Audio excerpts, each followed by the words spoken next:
Welcome to Sherlock Midnight Echo, where every whisper hides a chilling mystery. The village of Little Hemsby had settled into the familiar calm that comes with mid-December. Frost glazed the hedgerows, smoke curled lazily from chimneys, and the air carried the scent of wood smoke and baked apples. In such a village, life moved at a measured pace, and everyone knew everyone else's comings and goings, sometimes to a degree that could be either comforting or irksome, depending on one's disposition. Miss Jane Marple, seated in her usual armchair by the window, sipped her tea with a quiet contentment. Outside, children played on the frozen pond, their laughter carrying across the crisp air. It was, in every sense, a picture of tranquility. Yet, as Miss Marple often reminded herself, even the most serene of villages could harbour secrets.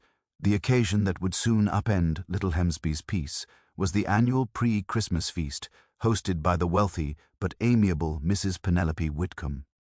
Invitations had been sent to nearly every household, and the village buzzed with anticipation.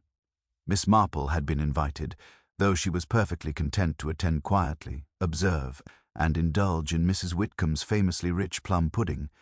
The Whitcomb estate, a sprawling manor on the edge of the village, had been decorated with garlands, holly, and twinkling candles. Guests arrived in a stream of carriages and motor cars, exchanging polite greetings that masked subtle rivalries and long-standing grievances. The room hummed with the low murmur of conversation, punctuated by bursts of laughter and the occasional clink of crystal glasses. Among the assembled villagers were familiar faces. The ambitious young solicitor Henry Caldwell, whose shiny shoes and eager smile could not conceal a sharp ambition; the quietly formidable schoolmistress, Miss Agnes Linton, who observed everything from behind her pince-nez; the gregarious Mrs. Dorothy Ashcombe, always ready to provide an opinion, whether sought or not, and the Whitcomb's nephew, Jonathan, whose charm could easily mask a temperamental streak. Miss Marple, ever vigilant, noted small details that went unnoticed by others. A tremor of annoyance in Mrs. Ashcombe's otherwise cheerful greeting, the subtle avoidance of eye contact between Jonathan and Henry, the fidgeting of Miss Linton as she listened to Mrs. Whitcomb extol the virtues of her Christmas pudding recipe. Dinner was served in the grand dining hall, a room with high ceilings and heavy velvet drapes, warmed by the crackle of a roaring fire. The feast was a marvel of traditional English fare: roast turkey, glazed ham, bowls of roasted vegetables, and a rich steaming gravy. Conversation flowed easily, or at least it appeared to. Beneath the smiles and toasts, there was an undercurrent of rivalry, jealousy, and secrets that no one dared speak aloud. And then, just as the first toast to the holiday season was raised, a sudden chilling cry pierced the festive murmur. "Help! Someone has—" The words faltered as Mrs. Penelope Whitcomb collapsed from her chair, a pale mask of shock on her face. Glasses toppled, silverware clattered to the floor, and for a brief moment, chaos reigned. Guests rushed forward, some in fear, others in a frantic attempt to assist. Miss Marple, however, remained seated, her keen eyes observing the scene with measured calm. It was not immediately clear what had happened. Mrs. Whitcomb's collapse seemed sudden and inexplicable. Some whispered that she had fainted, others, less charitable, suspected the worst. But Miss Marple had learned long ago that appearances were often deceiving, and as she rose to approach the fallen hostess, a small, almost imperceptible detail caught her attention, a detail that would, in time, unravel the very heart of Little Hemsby's hidden darkness. The room was a flurry of movement, yet Miss Marple's gaze swept calmly across the faces of the startled guests. Some knelt beside Mrs. Whitcomb, checking her pulse or shaking her gently, while others stood frozen, their expressions a mixture of shock and fascination. Henry Caldwell, ever eager to assert himself, took charge, issuing instructions in a voice that quivered just slightly, betraying more excitement than composure. "It's probably just a fainting spell," he said, though even he did not seem entirely convinced. "We should get her some air. Someone fetch a glass of water, quickly." Miss Marple moved unobtrusively toward the hostess, noting each movement, each half-spoken remark. There was Mrs. Ashcombe's officious fluttering as she fussed with the napkins, muttering something about a frightful scene at such a festive table, while Jonathan Whitcomb hovered at the edge, his hand pressed against his brow, a faintly guilty look crossing his face whenever the conversation turned toward the cause of the incident. The firelight glinted off the silver tray that had been overturned, and Miss Marple's sharp eyes caught a smudge, faint but unmistakable, near the edge, a smear of what appeared to be dark liquid. Her mind quietly noted it, filing it away among the dozens of small, seemingly insignificant observations she would later piece together. Mrs. Whitcomb's breathing had evened out, and she was beginning to stir. "Oh my, what is the matter? I felt so faint," she exclaimed, clutching at Henry Caldwell's arm. Miss Marple bent slightly to murmur a few soothing words, masking her acute attention to the subtle signs of distress in the hostess's flushed cheeks and trembling hands. The other guests began to murmur among themselves, voices low and conspiratorial. "It must be the pudding," one whispered, eyes darting nervously toward the still simmering dessert on the sideboard. "Too rich for her, perhaps," or the excitement, another countered. Such a large gathering, so many people. Miss Marple, however, felt a small niggling unease. Fainting spells could occur naturally, of course, but there was something about the suddenness, the precise moment during the toast, that suggested more than mere indigestion or nerves. She made a mental note to observe not only Mrs. Whitcomb, but also those who had been closest to her at that moment, as well as the reactions of the entire room. By the time the initial panic had settled into murmured concern, the guests were slowly resuming their seats, though the air had lost its previous lightness. Conversation turned hesitantly back toward the holiday meal, but there were glances exchanged over the tops of glasses and careful inquiries whispered from one neighbor to another. "I never thought anything like this could happen here," Mrs. Ashcombe said, her voice tinged with both fascination and indignation. "In Little Hemsby, of all places." Miss Marple nodded politely, her mind all read. Why, turning over the snippets of dialogue, the small inconsistencies in tone and posture, the flickers of emotion that no one else seemed to register.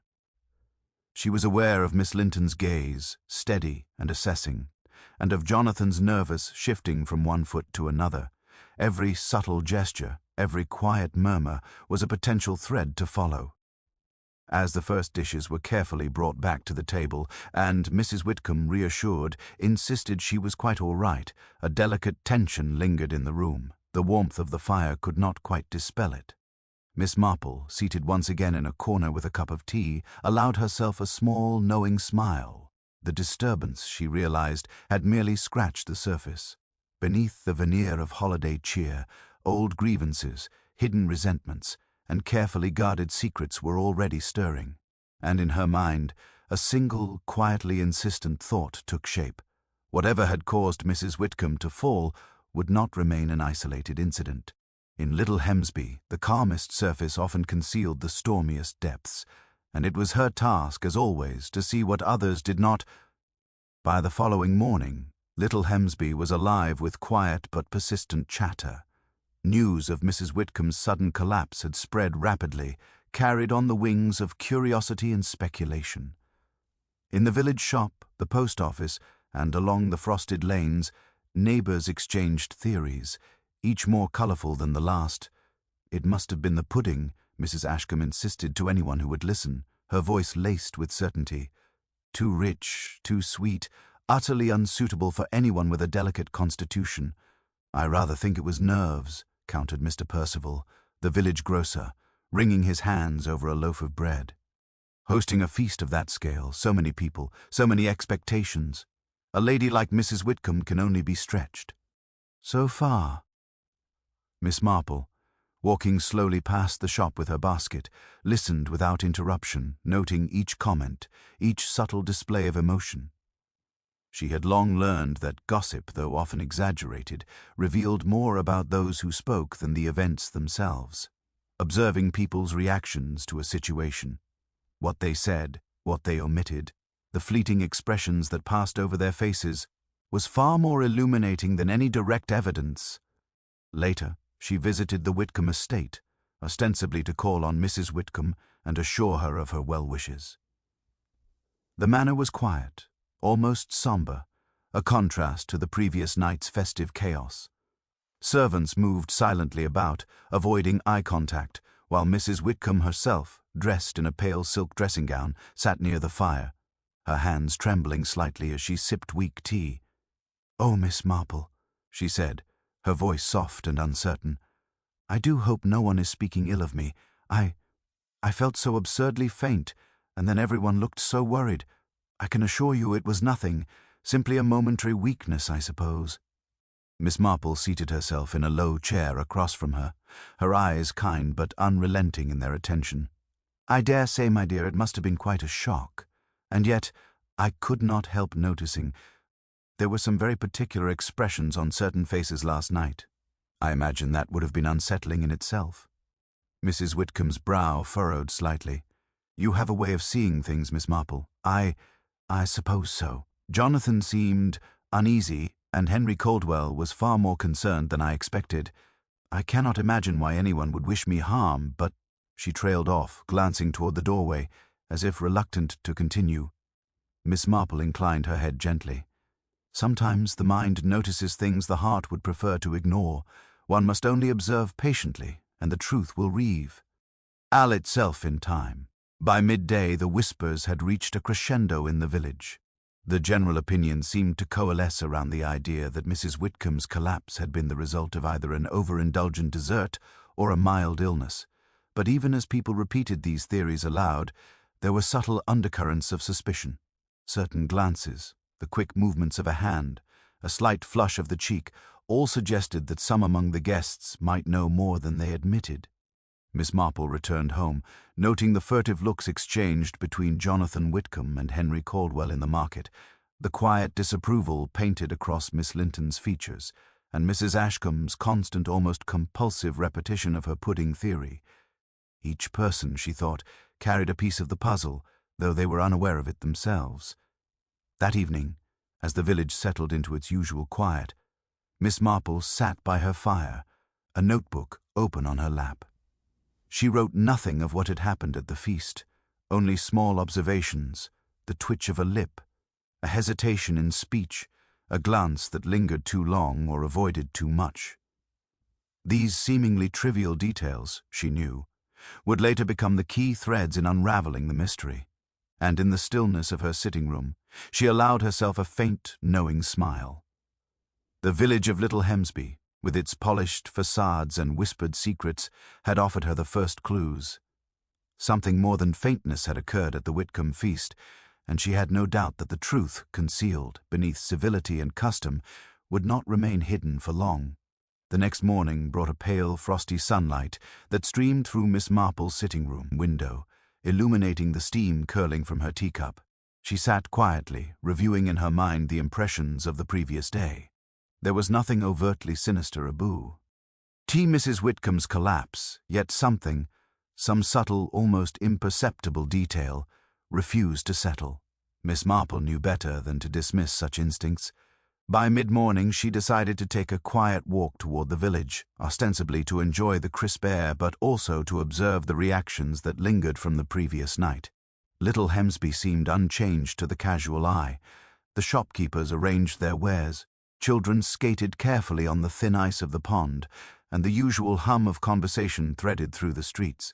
Yet beneath this routine lay a network of whispers, exchanged with lowered voices and furtive glances.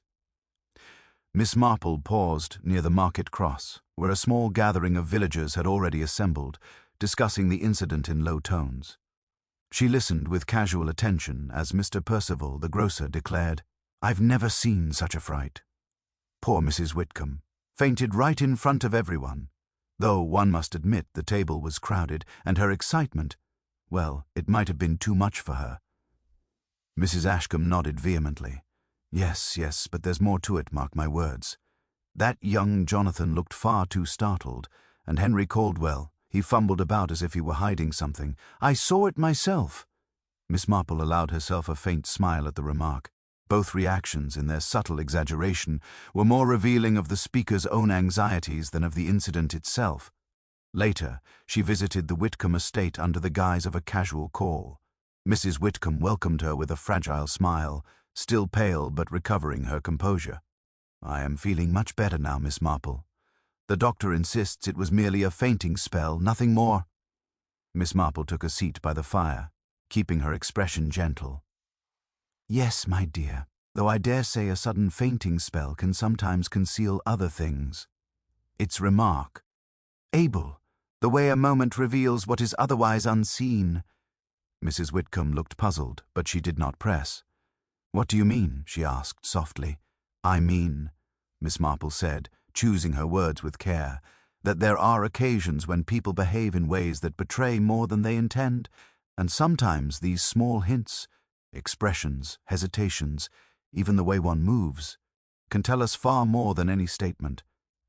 Mrs. Whitcomb sipped her tea in silence, her eyes flickering toward the hearth. Miss Marple, in turn, observed the room, the slightly disturbed napkins on the table, the glint of a silver spoon that seemed out of place, the faint smudge at the edge of the tray from which the pudding had been served. Each detail was catalogued in her mind, a fragment of the larger pattern she was beginning to perceive. Over the next few days, the village's initial chatter began to crystallize into tentative theories. Some believed Mrs. Whitcomb's collapse to be accidental. Others whispered that an unspoken quarrel or hidden grudge must have been at play. Miss Marple noted, with her usual quiet precision, that the most vociferous theorists were rarely those with nothing to hide. Mrs. Ashcombe, in particular, seemed almost eager to assert knowledge that no one could verify, while Jonathan and Henry alternated between nervous avoidance and careful scrutiny. Miss Marple herself did not voice any opinion, choosing instead to observe. She engaged in light conversation with the villagers, asking innocent questions that seemed casual but were carefully designed to elicit telling responses. A fleeting glance, a sudden stiffening of posture, a hesitation before answering. Each reaction was a small clue, a subtle confirmation that the incident was not as simple as faintness or nerves. It was during one of these quiet exchanges, as she helped Miss Linton gather books for the schoolroom, that Miss Marple's attention was caught by the faintest detail, a smear of what appeared to be brownish residue along the edge of a silver serving spoon, almost invisible unless one looked closely. She bent her fingers over it delicately, pretending to adjust her gloves, and let the observation settle into her mind. Others would dismiss it as trivial, yet Miss Marple knew better. In Little Hemsby, the smallest detail often carried the heaviest weight, and so, with the village continuing its subtle gossip and tentative speculation, Miss Marple quietly set about her own investigation, weaving herself into the fabric of daily life, unseen yet observing everything. She understood, as she had always understood, that the heart of the mystery lay not in what had happened to Mrs. Whitcomb in that moment, but in what her guests, through their words, their gestures, and their glances, had inadvertently revealed. By the time the sun had begun its slow descent behind the frosted hills, the village of Little Hemsby had settled into a peculiar hush. The earlier whispers had solidified into what might be called a general consensus. Something more than faintness had caused Mrs. Whitcomb's collapse, and it must have been deliberate. Most villagers, naturally, directed their suspicions toward the easiest target, and by common agreement, that target was Jonathan Whitcomb. Jonathan, for his part, seemed uneasy, aware of the stares and whispered conjectures that followed him wherever he went. He maintained a polite composure in public, yet Miss Marple noticed the slightest quiver of his hand when he poured tea for Mrs. Whitcomb at lunch, and the way his eyes flickered toward Henry Caldwell whenever conversation drifted toward the incident. To most, these were signs of guilt. To Miss Marple, they were hints of nerves, but nerves of what sort, she reserved judgment. Henry Caldwell, the Vill, Lage solicitor, took a different approach, pressing Jonathan with questions that seemed professional, though Miss Marple detected a note of personal satisfaction in his tone. "You were close to your aunt at the time," Henry said smoothly, leaning forward over the table. "Did you notice anything unusual about her behavior just before she fainted?" Jonathan's eyes narrowed slightly, and he shifted in his chair. "No, nothing," he replied, a touch too quickly. "She had been in fine spirits all evening. I don't understand what you mean." Miss Marple, seated quietly in the corner, observed without speaking.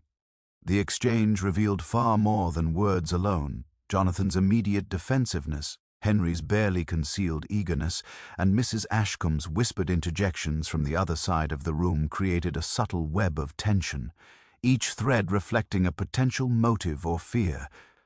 By late afternoon, word had reached the local constable, Inspector Harris, who arrived at the Whitcomb estate with the officious air of one determined to resolve the matter swiftly. Harris, practical and straightforward, was ready to accept the obvious explanation. Jonathan, nearest to the hostess at the time, must have been involved, whether by accident or intent. "Miss Whitcomb," he began formally, "we must question everyone who was present at the feast. It's standard procedure, of course. We can't leave anything to chance." Mrs. Whitcomb looked distressed, shaking her head. "Oh, Inspector, I assure you it was nothing serious. Jonathan would never—" "I understand, madam," Harris replied politely, though his gaze lingered on the nephew. "It's merely a precaution." Miss Marple, however, noted the inspector's certainty and recognized the danger in it. Relying solely on what appeared obvious could easily allow the real cause to remain hidden. She also noted Jonathan's subtle stiffening. And Harris addressed him directly, and the way Henry Caldwell hovered just behind, as if eager to contribute evidence that would confirm the inspector's suspicions. Later, when the household had quieted and Mrs. Whitcomb had retired to her room, Miss Marple approached Jonathan under the guise of a casual call to see how he was faring. He greeted her politely, though a trace of unease lingered in his eyes. "You've had quite a trying evening," she said gently. "It is remarkable, isn't it, how quickly people form conclusions about events, often before all the facts are known." Jonathan shifted uneasily. "Yes, people do tend to jump to conclusions," he admitted. I don't know why anyone would wish my aunt harm, yet—" He hesitated, as though uncertain how much to say. Miss Marple allowed the pause to linger. "Sometimes the reasons are not obvious," she murmured. "It takes patience and careful observation to see the truth." As she left the Whitcomb estate and made her way home, Miss Marple reflected on the emerging pattern. The village, eager for resolution, had already identified a scapegoat in Jonathan. Yet the tiny, persistent details, the smudge on the spoon, the furtive glances, the slight tremors, told a more complicated story. The obvious suspect, she knew, was seldom the true one. And in Little Hemsby, where civility masked ambition and jealousy, the threads of deceit were far more tangled than anyone suspected. The following morning, the Whitcomb estate was quiet, almost oppressively so, as if the walls themselves were holding their breath, in anticipation of some further revelation. Miss Marple arrived under the pretense of calling on Mrs. Whitcomb once more, but her mind was already occupied with the intricate web of observations she had begun to compile. The guests' reactions, the servants' subtle unease, the traces of small disturbances, all were threads she intended to follow. Mrs. Whitcomb greeted her with a faint, grateful smile. "I do appreciate your visits, Miss Marple. They are soothing in a way that all this fuss cannot be." Miss Marple inclined her head politely. "It is nothing, my dear. But I wonder, have you noticed anything peculiar about the guests' behavior since the evening of the feast? People often reveal more than they realize." Mrs. Whitcomb shook her head. I hardly know what to think. Jonathan seems anxious, of course, though he insists he did nothing, and Henry Caldwell has been persistent in his attentions, asking questions about that night as if he expects to find something. And then there is Mrs. Ashcombe, who has not ceased theorizing. As she spoke, Miss Marple's eyes roamed casually over the breakfast table. A silver serving spoon lay discarded at the edge, its surface catching the morning light. The faint brownish smear she had noticed the night of the feast drew her attention once more, subtle yet undeniably out of place. She reached for it with a gloved hand, pretending merely to adjust her gloves, and examined the residue carefully. It was too deliberate to be accidental, and yet faint enough that most would overlook it entirely. "I see," she murmured softly to herself, letting her words drift without attracting undue attention. The spoon, the carefully maintained appearances, the minor disturbances, all of it formed a pattern that the village, eager to jump to conclusions, had failed to perceive. Later, As she strolled through the frosty lanes of Little Hemsby, Miss Marple observed the villagers engaged in their daily routines, all the while noting subtle indications of tension. Mrs. Ashcombe's excessive eagerness to discuss the previous night's events, Henry Caldwell's calculated movements, and Jonathan's nervous glances, all were more revealing than any direct accusation. Small things, like a smudge on a coat, a hastily hidden envelope, or a momentary stiffening when questioned, carried far more weight than the broad statements being circulated in gossip. Miss Marple made her way to the market, where she encountered Miss Linton gathering supplies for the school. As they exchanged casual greetings, Miss Marple's sharp eye caught something unusual, a faint smear of a brownish substance on Miss Linton's sleeve. It was subtle, almost imperceptible, and her movements were otherwise precise, yet the mark stood out to Miss Marple's practiced gaze. "Good morning, Miss Linton," she said lightly, allowing her tone to carry no hint of accusation. "It is quite cold today, is it not? And one must take care not to soil one's clothing in the frosty streets." Miss Linton glanced down at her sleeve, seeming unaware of the stain. "Oh, yes. I suppose it must have happened earlier," she murmured, distracted, her mind clearly elsewhere. Miss Marple made a small note in her mind. The smear was insignificant to others, but could prove to be a subtle clue. She had learned long ago that in Little Hemsby the smallest detail, observed carefully, often revealed far more than any confession. As the day wore on, the villagers continued their cautious routines, yet the underlying tension persisted. People whispered, avoided certain glances, and spoke in measured tones, as if afraid to reveal too much. Miss Marple, walking quietly among them, felt a growing sense that the mystery of the Whitcomb feast was far from resolved. The faint traces, the overlooked details, the inconsistencies in behavior, they all pointed to something deliberate, something hidden beneath the surface of polite society. By evening, as she returned to her cozy sitting room, Miss Marple allowed herself a moment to reflect. The obvious suspects, the nervous nephew, the eager solicitor, were merely the surface of the story. The real truth, she sensed, lay in the small, almost imperceptible deviations from normal behavior, in the stains and smudges no one else thought to notice. And as always, she would patiently wait, observe, and piece together the puzzle, for in Little Hemsby, the heart of the mystery was hidden in the details that everyone else overlooked. The days that followed the Whitcomb feast saw Little Hemsby awash in a subtle unease. Polite conversation masked an undercurrent of curiosity and suspicion, and those who had been present at the dinner found themselves measured by the eyes of neighbors, friends, and even casual acquaintances.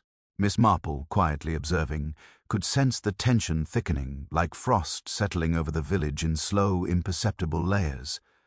One afternoon, she accepted an invitation to tea at Mrs. Ashcombe's house, where a small gathering of villagers had convened. The room was warm, the fire crackling cheerfully, but beneath the surface, old rivalries and half-forgotten resentments made themselves known in the most delicate ways. A sharp word disguised as a joke, a deliberate pause before answering, a glance that lingered a moment too long. Henry Caldwell was there, his posture precise, his voice polite, but tinged with controlled impatience. He spoke cautiously about legal matters, yet Miss Marple noticed how quickly he shifted the conversation back toward the Whitcomb household whenever the opportunity arose. Jonathan Whitcomb was also present, seemingly relaxed, though Miss Marple's practiced eye caught the tension in his shoulders and the way he repeatedly avoided the gaze of Mrs. Ashcombe, whose curiosity seemed endless and mildly intrusive. Miss Linton arrived shortly thereafter, carrying a basket of school supplies, and Miss Marple could not help but note the faint traces of brownish residue on the hem of her coat, the same soot. La marque she had noticed earlier in the market.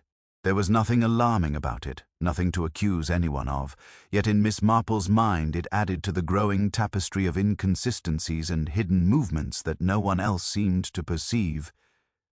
Conversation shifted gradually, inevitably, toward the incident at the feast. Mrs. Ashcombe, for all her geniality, could not resist a pointed question. "Do you not think, Miss Marple," she asked, "that Jonathan might have caused his aunt's fainting?" He was so near her, after all, and so very anxious. Jonathan flushed slightly, but Miss Marple's gentle voice intervened before he could respond. "It is natural for people to look for someone close at hand," she said quietly. "Yet proximity does not always indicate responsibility. Often the most important details are overlooked, those which are neither near nor obvious." A brief silence followed, as though her words had struck a chord. The conversation then drifted to other matters, yet Miss Marple continued to observe. Subtle tensions, she knew, revealed themselves in ordinary activities, the way a hand trembled as it poured tea, the slight tightening of lips when a topic grew uncomfortable, the brief glances exchanged when someone felt watched. Each small gesture was a thread, and she was beginning to see a pattern among them. As the afternoon waned, she spoke quietly with Mrs. Whitcomb, who had joined them. "It is remarkable, my dear," Miss Marple said, "how people's pasts and present grievances often shape even the smallest actions. One must only watch and listen carefully to understand." Mrs. Whitcomb nodded, her eyes reflecting both concern and curiosity. "Do you really think, Miss Marple, that someone would wish me harm?" "Not necessarily in the way you might imagine," Miss Marple replied softly.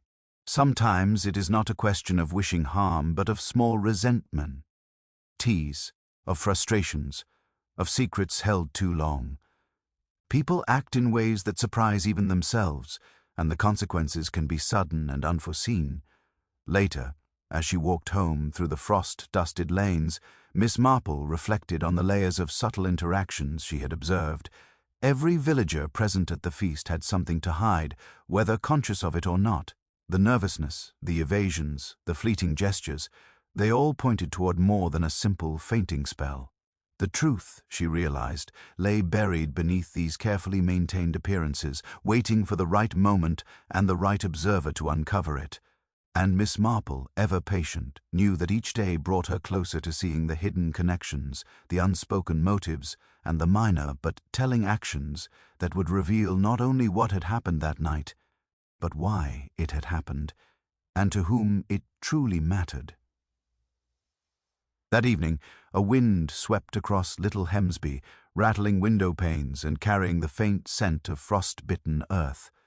The village seemed quieter than usual, as if bracing itself for the ripple effects of the Whitcomb incident. Miss Marple, walking with her habitual unhurried pace, allowed herself to notice things others might overlook: the way curtains were drawn a fraction tighter than usual, the nervous twitch of a hand resting on a doorframe, the hurriedly hidden exchanges between neighbors passing on the street. Each of these minor anomalies hinted at the unease settling into the hearts of the villagers. At the Whitcomb estate, the household had resumed a semblance of normalcy, yet Miss Marple could sense an undercurrent of tension beneath the polite facades. Jonathan Whitcomb had taken to pacing the drawing-room, trying to appear composed but unable to disguise the restless energy that betrayed his thoughts.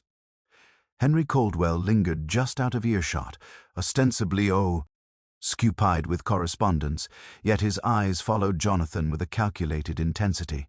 Mrs. Ashcombe, ever eager to assert her opinions, had taken to delivering pointed remarks at every opportunity, each one suggesting judgment, curiosity, or insinuation. Miss Marple had been observing quietly for some time when a subtle commotion drew her attention. One of the servants had entered hastily, carrying a folded note, and handed it discreetly to Mrs. Whitcomb. The lady opened it with a mixture of curiosity and apprehension, her brow knitting as her eyes scanned the contents. She glanced at Jonathan, whose face reflected a flicker of alarm, and Henry, whose composure was scarcely maintained. "It seems," Mrs. Whitcomb murmured, more to herself than anyone else, "that there is someone quite determined to stir confusion, or perhaps to reveal secrets best left buried." Miss Marple, seated calmly by the fireplace, allowed her eyes to linger on the small gestures around the room. Jonathan's hand tightened on the arm of his chair. Henry's gaze flickered toward a corner, as if calculating the next move. Mrs. Ashcombe's lips pressed together in a thin, knowing line. The note itself had not been disclosed to her, but she did not need to see it to understand that it had shifted the balance, revealing cracks in the carefully constructed composure of the household. Later that evening, as Miss Marple strolled past the market square, she noticed Miss Linton hurrying along the frost-lined path, clutching a bundle of letters close to her chest. The subtle hesitation in her steps, the occasional backward glance over her shoulder, suggested that she, too, had become part of the shifting currents within the village.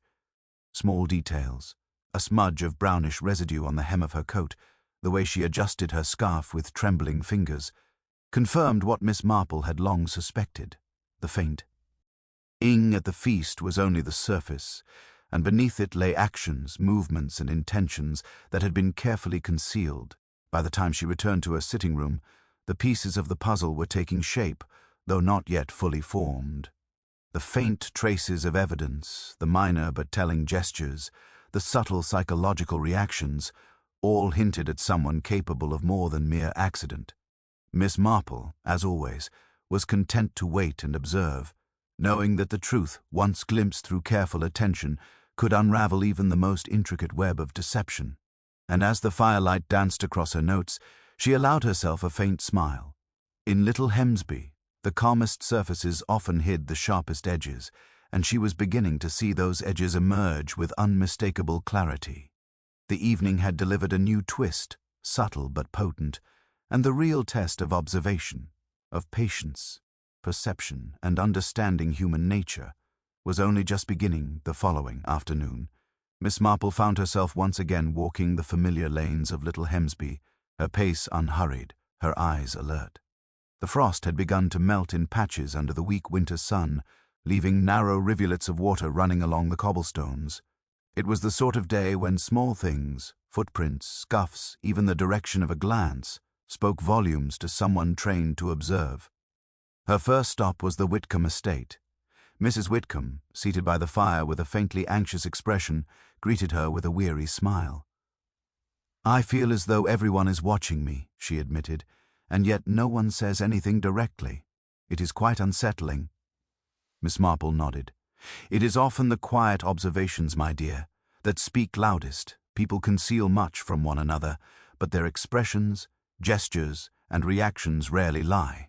It is in these details that the truth often hides." Later, she lingered near the drawing-room, while Jonathan Whitcomb and Henry Caldwell conversed over seemingly mundane matters of estate management. Miss Marple's approach was subtle. She asked innocuous questions about the arrangements for Christmas guests and household duties, listening attentively not only to their words but to the pauses, the inflections, the small hesitations. Jonathan's hand trembled slightly as he poured tea, a movement so slight that only a practiced eye would notice. Henry, for his part, smiled with a faint rigidity, his replies precise yet carrying an edge of impatience that he attempted and failed to disguise. When Miss Marple mentioned casually that the previous night's dessert had been unusually rich, Jonathan flinched almost imperceptibly, and Henry's eyes flickered toward him before he forced a composed nod. Miss Marple made no note aloud, offering instead a small, indulgent smile. "Some recipes do have a certain effect on sensitive constitutions," she remarked, letting her tone carry no accusation, only observation. The two men exchanged a glance, brief yet telling, before resuming their careful conversation. Later still, she spoke with Miss Linton, ostensibly about the school and its preparations for the holiday, but she deliberately introduced minor, innocuous suggestions about the events of the feast. Miss Linton's reaction was telling, her brow furrowed for a fraction of a second, her fingers tightened over the bundle of letters she carried, and she avoided eye contact before speaking in carefully measured tones. Miss Marple took careful note, as she always did, of the slightest deviations from habitual behavior. By evening, as the village began to quiet and the frost returned in the lengthening shadows, Miss Marple sat in her own sitting room, reflecting. The clues were small, almost imperceptible, a tremor in a hand, a careful, concealed glance, a hesitation before answering a question. Yet each of these subtle signs pointed in one direction. Someone in the Whitcomb household, or among those present at the feast, was hiding more than mere embarrassment or anxiety. She had, in her mind, begun the quiet testing that she had always relied upon, careful psychological nudges, casual observations, and gentle conversation designed to provoke unguarded reactions. The simplest remark, the most ordinary question, was enough to reveal the tension that no one dared voice openly. And already, patterns were emerging, hints of motives and relationships that would, in time, make the true nature of the evening's incident unmistakably clear. Miss Marple allowed herself a faint, almost imperceptible smile. The surface calm of little Hemsby would soon give way, revealing the undercurrents she had long sensed. The test was underway, and she, as always, was watching, quietly and without haste, for the moment when the final piece would present itself. The following morning, the Whitcomb estate was bathed in a pale, winter sunlight that lent everything a crisp clarity. Miss Marple arrived quietly, her steps measured, her eyes taking in the smallest details, the angle of a curtain drawn slightly askew, a chair out of place, the faintest smudge on a tabletop. She had already pieced together much of what had transpired over the past days, and today she intended to draw the final threads together. Mrs. Whitcomb greeted her with a fragile smile. "I fear the village will not let me rest until this is resolved, Miss Marple," she said softly. "I am still recovering, and yet the whispers do not cease." Miss Marple inclined her head gently. "People are curious, my dear, and curiosity often becomes suspicion. But the truth, as always, is revealed not in gossip but in careful attention to human behavior. That is where we move. And look." The household was slowly assembling in the drawing-room, each guest or family member arriving under the guise of ordinary conversation and polite social calls. Miss Marple observed them discreetly, her mind cataloguing expressions, gestures, and subtle interactions. Jonathan Whitcomb moved with a studied composure, yet the tension in his shoulders betrayed his anxiety. Henry Caldwell spoke in measured tones, careful to appear detached, though the glint in his eyes suggested he was weighing every word, every movement. Mrs. Ashcombe hovered near the edges, delivering occasional remarks that seemed designed more to provoke reaction than to engage in conversation. Miss Marple spoke softly, introducing a trivial question about the dessert at the feast. It was most curious, was it not, how the pudding was presented that evening. Such a delicate recipe, and yet it caused such excitement. At this, Jonathan's fingers tightened around the arm of his chair. Henry's gaze flickered briefly toward him, and Mrs. Ashcombe leaned forward with interest, though she said nothing.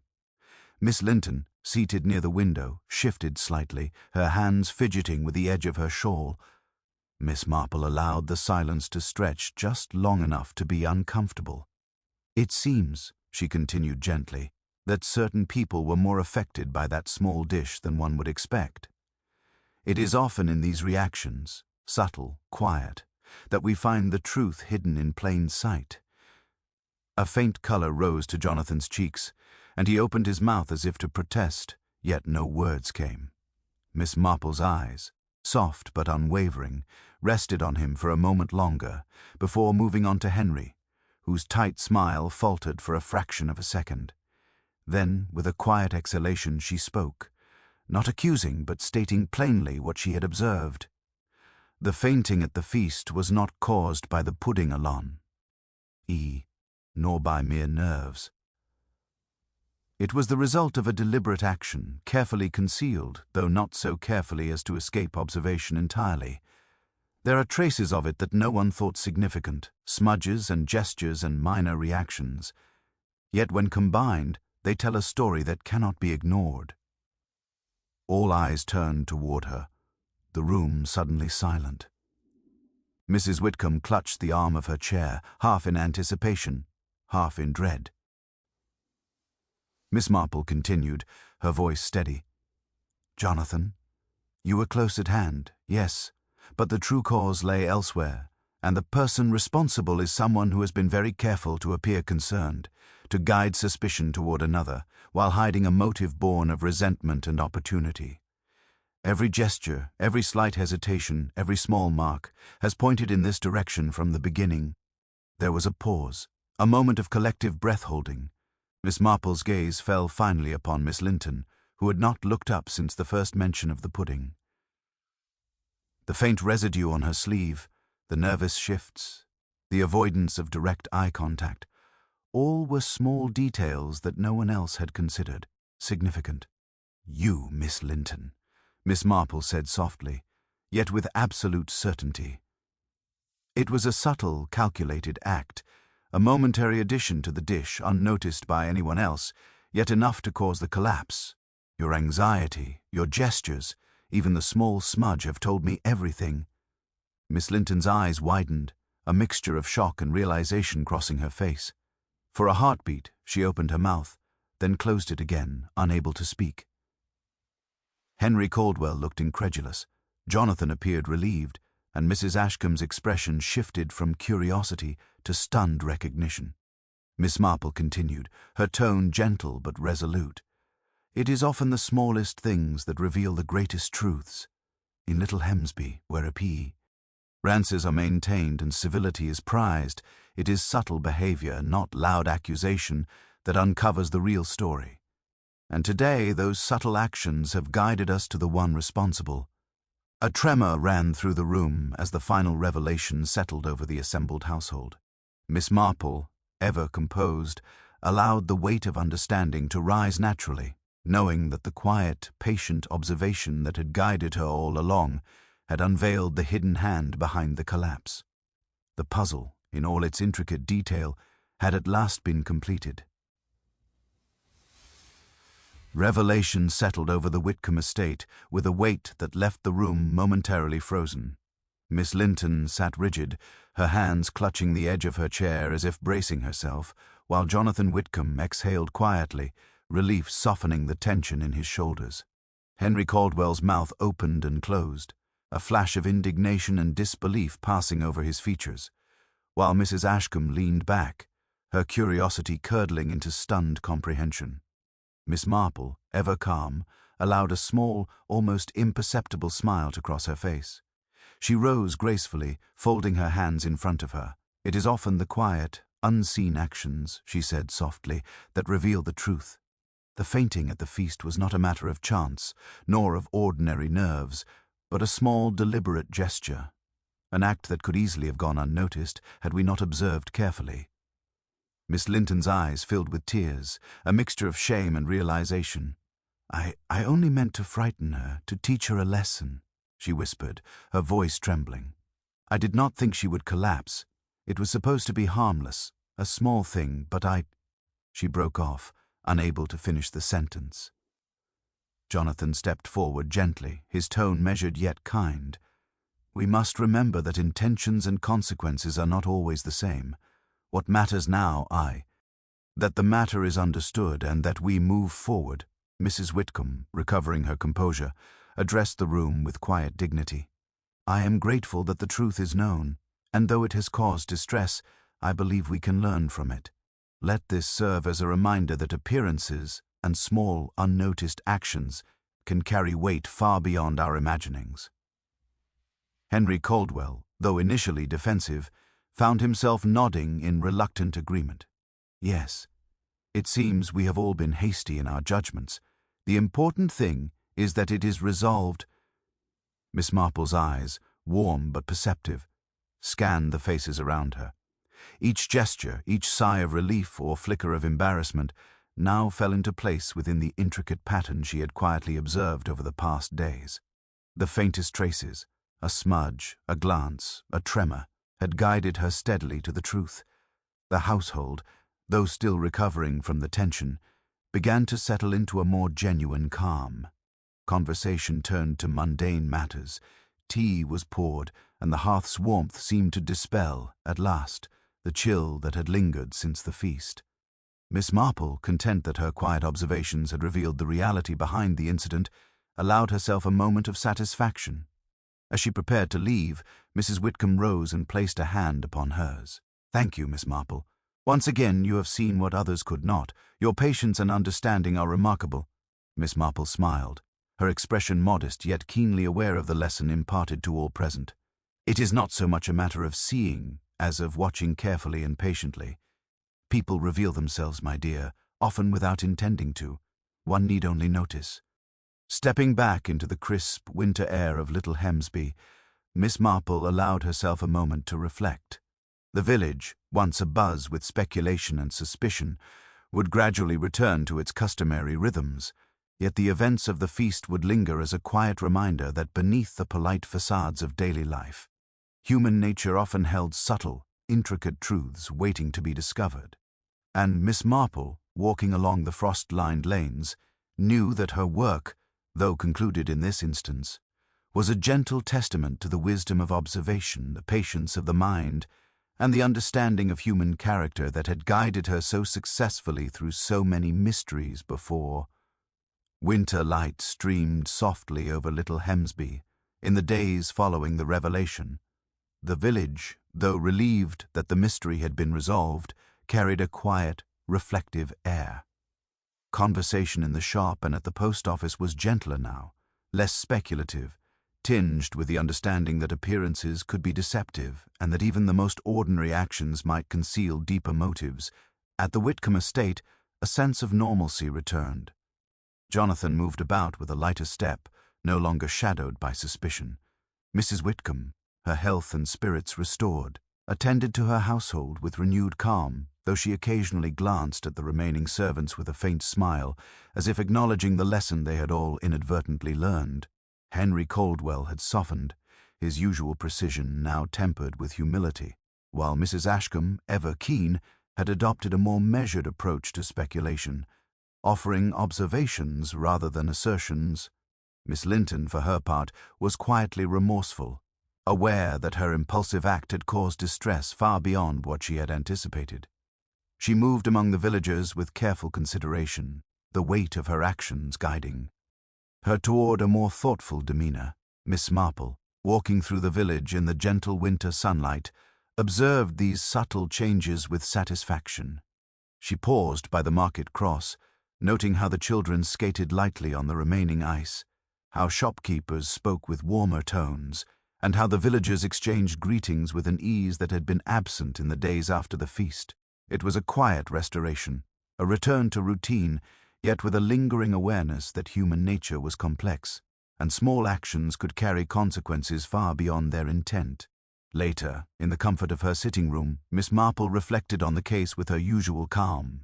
The faint smudges, the nervous glances, the minor hesitations, each had contributed to revealing the truth, and each had underscored her long-held belief that observation and understanding of character were far more revealing than any outward evidence.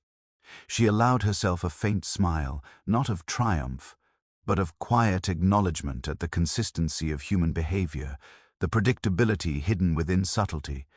As the dusk deepened, and the first stars appeared over Little Hemsby, Miss Marple sat by the fire with her knitting, content in the knowledge that the village had regained its balance. Yet she knew, as she always did, that beneath the calm surfaces of everyday life, secrets waited patiently to be revealed, and that the keen observer, patient and attentive, would always find them.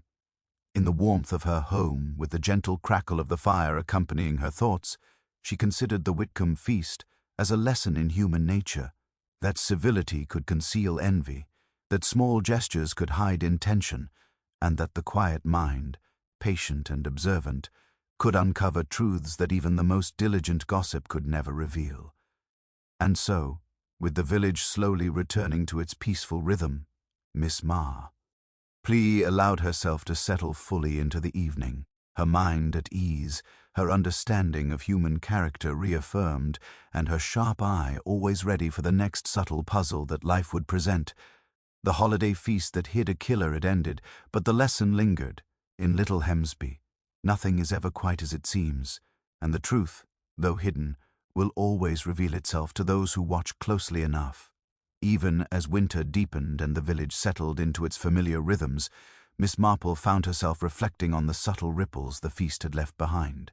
There were no dramatic repercussions, no loud confrontations, but the memory of that evening lingered quietly in Little Hemsby, like frost on the hedgerows, easily overlooked, yet present in every glance and gesture. One afternoon she wandered past the Whitcomb estate, noting with satisfaction the soft bustle of domestic life restored. Jonathan and Mrs. Whitcomb worked side by side in the garden, Discussing the coming holidays with ease, Henry Caldwell moved among the household with a professional courtesy now stripped of prior tension. Even Mrs. Ashcombe, who had once delighted in speculation, offered only gentle advice on household matters. Miss Linton, though still carrying the memory of her misjudgment, showed a subtle humility in her movements and interactions, a quiet acknowledgement of the consequences of her impulsive act. As Miss Marple strolled along the frost-lined lanes, she paused near the edge of the village pond. The children skated lightly on the remaining ice, their laughter bright against the muted winter landscape. Villagers passed in pairs or small groups, exchanging nods and greetings with a warmth that had returned gradually, like the slow thawing of the frost. In these ordinary scenes, Miss Marple found confirmation of the lessons she had witnessed unfold. Civility might hide resentment, but truth, once recognized, encouraged reconciliation and understanding. She stopped to speak with a few villagers, asking innocuous questions about preparations for Christmas, about errands and deliveries, observing not only the words but the gestures, the expressions, the little hesitations and inflections that revealed character more reliably than any spoken admission. Each encounter reinforced what she already knew. The village had survived the small upheaval, and its people had learned, consciously or unconsciously, the importance of attentiveness to one another's actions and intentions. Returning home as dusk settled over Little Hemsby, Miss Marple felt the familiar satisfaction of closure. The case of the holiday feast that hid a killer had not been dramatic in the way of sensational crimes, but it had required the quiet patience and careful observation that she so valued. In unraveling the subtle threads of human behavior, she had witnessed not only deception but also the resilience of ordinary people, their capacity for remorse, reconciliation, and renewed civility. Seated in her cozy sitting room, the fire crackling softly, Miss Marple allowed herself a final reflection. Human nature, she mused, was endlessly intricate, capable of both error and insight, of misjudgment and redemption. And while the Whitcomb feast had revealed a hidden act of malice, it had also demonstrated the power of careful observation, the value of patience, and the quiet satisfaction that comes from understanding others. Not merely judging them. With the first stars appearing above Little Hemsby, Miss Marple settled into the evening, her mind calm yet alert, ready for the next subtle mystery that might emerge from ordinary life, confident in the knowledge that truth, no matter how hidden, would always be revealed to those who watched closely enough. The village of Little He. Mesby Y gradually returned to its gentle rhythms, the echoes of the holiday feast lingering only as a quiet memory. Conversation at the market and in the post office had lost its edge, replaced by ordinary chatter about weather, deliveries, and preparations for Christmas. Children skated lightly on the frozen pond, their laughter carrying across the frost-lined streets, and shopkeepers went about their work with cheerful efficiency, as if the minor tensions of recent days had never existed. At the Whitcomb estate, life resumed its calm cadence. Mrs. Whitcomb moved among her rooms with renewed composure, her frailty of the feast evening now a faint shadow. Jonathan's nervous energy had softened into responsible attentiveness, and Henry Caldwell, while still meticulous, displayed a new humility tempered by his earlier misjudgment. Even Mrs. Ashcombe's curiosity had been tempered by experience, her observations now offered with a gentler tact, and Miss Linton, though quietly remorseful for her impulsive act, carried herself with a newfound awareness of the consequences of small deeds. Miss Marple, as always, observed quietly from her vantage point in the village. She had watched the subtle shifts in posture, the slight adjustments in speech, the tiny hesitations that revealed more than words ever could. She noted, with her characteristic quiet satisfaction, how the village had reconciled, how ordinary life had resumed, and how human nature, complex, contradictory, and often secretive, continued its delicate balance of error and insight. Walking along the frost-dusted lanes one crisp evening, Miss Marple reflected on the events of the feast. The faint smudges, the nervous glances, the unguarded gestures, all had been threads in a carefully woven tapestry that revealed intention and consequence. It was a lesson, as ever, in the power of observation, patience, and understanding. human character. Returning to the warmth of her sitting room, she settled into her favorite chair by the fire, the light flickering across her knitting and the small stacks of notes she had kept throughout the investigation. In the quiet of her home, she allowed herself a faint, knowing smile. The village had endured, mistakes had been acknowledged, and justice had quietly unfolded, not with dramatic flourish, but with the subtle precision of insight and attentive observation. Outside, the first stars of evening twinkled over Little Hemsby, a village now at peace, though forever subtly aware that beneath the calm surfaces of polite society, human nature always harbored secrets waiting to be noticed. And somewhere in the gentle hush, Miss Marple, the quiet observer of it all, was ready, ever patient, ever discerning, for the next puzzle that life would place before her. Thus ended the mystery of the holiday feast that hid a killer, a gentle yet instructive reminder that in Little Hemsby, and indeed in all human life, truth is often hidden in the smallest of details, visible only to those who take the time to see.